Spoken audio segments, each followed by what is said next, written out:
భారతదేశంలో ఒక దేవాలయం ఉంది. అక్కడ ఒక తలుపు ఇప్పటికీ ఎవరూ తెరవలేదు. అందులో ఏముందో ఎవరికీ తెలియదు. అదే కేరళలోని అనంత పద్మనాభ స్వామి ఆలయం. 2011లో కొన్ని రహస్య గదులు తెరిచారు. అప్పుడు అందులో బంగారం, వజ్రాలు, అపారమైన సంపద బయటపడింది. ప్రపంచం షాక్ అయ్యింది ఆ సంపద చూసి. కానీ ఒక గది మాత్రం ఇప్పటికీ మూసే ఉంది. దాని పేరే వాల్ట్ బి. ఆ తలుపుపై పాముల ఆకారాలు ఉంటాయి. దానికి లాక్ లేదు, కీ లేదు. కానీ ఒక నమ్మకం మాత్రం ఉంది.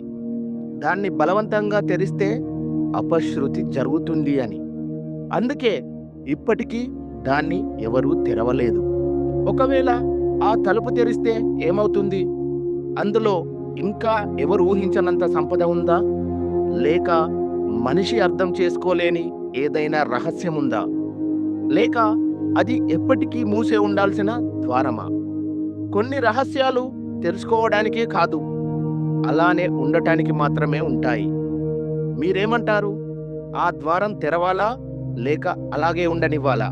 కామెంట్లో చెప్పండి.